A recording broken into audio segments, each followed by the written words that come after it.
Rema hari ini 2 Petrus 3 ayat 18. Tetapi bertumbuhlah dalam kasih karunia dan dalam pengenalan akan Tuhan dan Juru Selamat kita, Yesus Kristus. Baginya kemuliaan sekarang dan sampai selama-lamanya.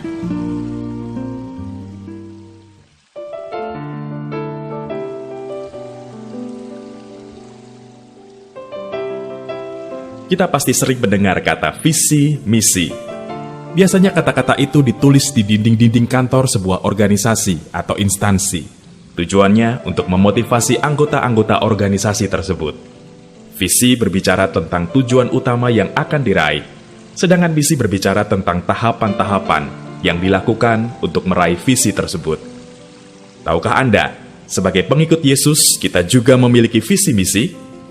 Bila visi misi organisasi atau instansi di dunia merupakan hasil pemikiran manusia, maka visi misi kita sebagai pengikut Yesus merupakan tuntunan langsung dari Tuhan. Lalu, apa yang menjadi visi kita sebagai pengikut Yesus? Visi kita sudah jelas, yaitu love God, love people with passion. Sedangkan misinya adalah amanat agung Tuhan Yesus, menyelamatkan, menggabungkan, memuridkan dan mengutus sampai kerajaan Allah ditegakkan di bumi seperti di surga. Mungkin banyak di antara kita yang bingung bagaimana cara mengerjakan amanat agung tersebut. Jangankan menjadikan semua bangsa murid Yesus, mengajak teman ke gereja saja sulit. Jangankan membaptis orang, mengajak tetangga ke kelompok sel saja susah. Bila kita mau berkomitmen mengerjakan amanat agung Tuhan Yesus, pastikan dulu perjalanan rohani kita. Sudahkah kita melewati tahapan demi tahapan diselamatkan, digabungkan, dimuridkan, dan diutus? Sudahkah kita sungguh-sungguh terima Yesus sebagai Tuhan dan Juru Selamat kita? Sudahkah kita dibaptis, bergabung di ibadah raya dan kelompok sel? Sudahkah kita dimuridkan? Sudahkah kita berkomitmen untuk melayani Tuhan dan siap diutus untuk melakukan amanat agung Tuhan Yesus? Kalau kita sendiri belum melalui setiap tahapan amanat agung, maka apa yang kita kerjakan untuk melakukan amanat agung tidak akan ada kuasanya. Sebab kita akan sama seperti orang yang hanya berbicara saja, tetapi tidak melakukannya. Hari ini, mulailah dengan menceritakan apa yang sudah Tuhan lakukan dalam hidup Anda kepada orang lain. Itu adalah bentuk perjuangan kita untuk menyelamatkan jiwa.